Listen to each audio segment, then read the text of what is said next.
In this first video, a dedicated cave explorer on YouTube, known by the channel Exploring Abandoned Mines and Unusual Places, ventures into an abandoned mine to review a flashlight. Throughout the video, the explorer describes the flashlight in detail and shows how it works in the mine. While discussing the mine and the flashlight on camera, the explorer hears a noise he initially believes is the wind blowing through the mine. However, many viewers think the audio sounds like a very disturbing whispering or talking. Okay, this is a review and demonstration of the ThruNite TN12 handheld flashlight that you see here. Okay, that's the portal to the Waldeck mine. I'm inside. The wind has kind of died down a little bit and it's not raining, so I managed to stay dry. Of course, I'm inside this little alcove kind of, but anyway, you come down this little incline path and then big boulders here you have to climb over, and then the tunnel's right behind me this way. So let's check it out. Let's get in here. And like I said, this light has 5 levels. I believe it's on medium right now, which is level 3. So this would be high, and this would be turbo, which is really bright. And then this is firefly, which is hardly anything. And then that would be low, and then medium. Medium seems to be the best one. Not too bright, not too dim. And then you can see how big these timbers are. That's about almost a foot in diameter, the big cross timber. So they had to put big ones in here to hold up all of this rock. And you can see right here where some of these boards are bending. Do you hear that?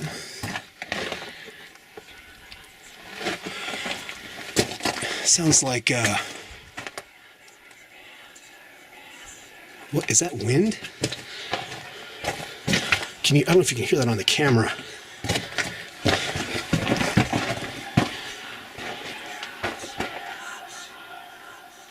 Do you hear that? It stopped.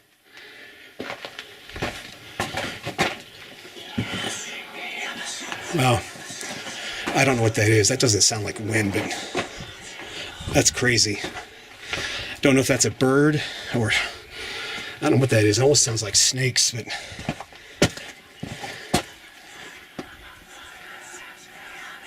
wow. I've heard some weird stuff in mines, but that is definitely creepy. I don't know what that is. So let's get out of here and head back out to the portal. That was weird.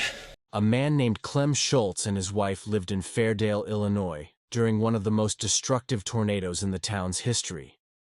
During the storm, Clem recorded a video from the top floor of his house as he watched the giant tornado approach. Clem initially thought the tornado would miss his house, but it came directly toward him while he was still recording.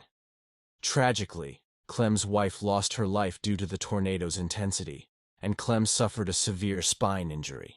The phone he used to record the video was later found in the rubble.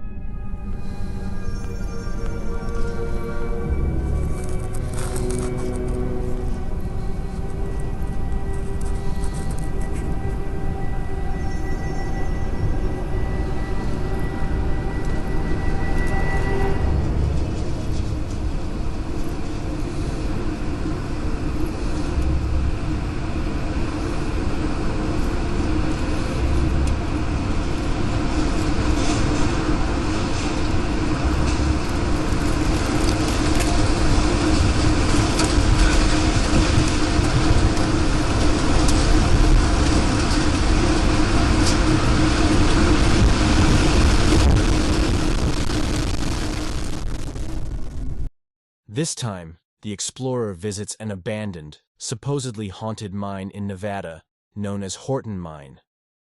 During his first visit, he claims to feel negative energy coming from the mine, and his experiences seem to support this claim. Due to the popularity of the first visit, the YouTuber decides to return to the abandoned mine a second time, where he hears something very disturbing. Here are both visits to the mine. Okay, here's a lower adit at the Victorine mine. I believe this was an older mine, that once they dug the upper tunnels, this got incorporated into the same claim or whatever. Okay, we can go in here and just take a quick look. I don't think I'm going to explore this particular mine. There's a little bit too much water in here, and I know this mine is really old, but yeah, water in a mine. I do see other footprints here in the mud, but I just don't think it's wise to go in here when there's water. Try to avoid this if I can. Yeah, this looks pretty sketchy. I'll go a few feet further in and check it out, but I think I'm going to pass on this one. This is one of the creepiest mine tunnels I've ever been in, just because of how dilapidated it is and all these chains hanging down from the overhead, and there's a shot looking down the tunnel. Here's a shot looking back towards the entrance. I'm a little bit further in, and looking down the tunnel here.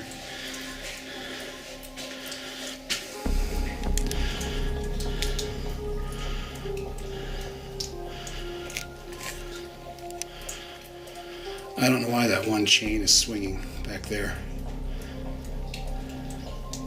Don't know if you can see that in the video or not.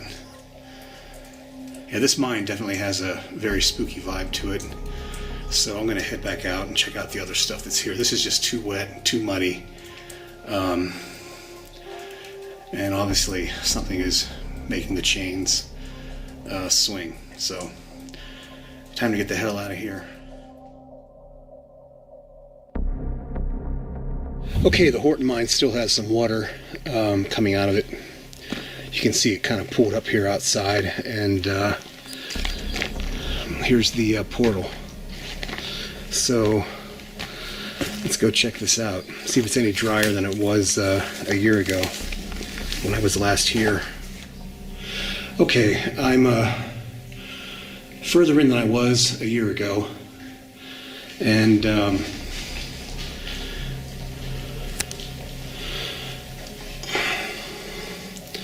that's how far I've come. Okay, here's a final parting shot of the end of the Horton Tunnel. And there's the ore pass with all the cascading water. And what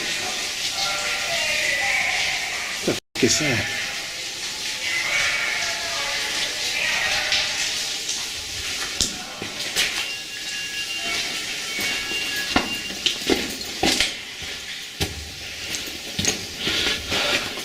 I don't know what that was, but there was a sudden blast of cold air, and I'm getting out of here. This next video features a man exploring the Paris catacombs, a notoriously complex and disorienting network of tunnels. Known for causing even experienced explorers to get lost, the catacombs are not a place to venture without proper experience. In the video, the man becomes disoriented and eventually panics, breaking into a desperate run as he struggles to find his way out. Although the man was never found, his camera was later discovered, with no trace of him remaining. These arrows point in a direction. Occasionally also, he stops to photograph roomfuls of bones, which means that he's very, very deep inside the catacombs. So basically, he's filming what he's seeing very deep inside the catacombs, other than the point of view shots or pictures of human bones. The catacombs for centuries. So it is possible with these paintings that we may be able to retrace his itinerary to some extent.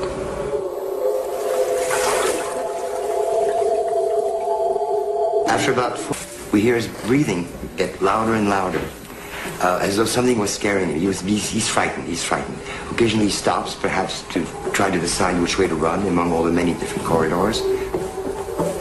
He's running faster and faster and faster, deeper and deeper into the catacombs.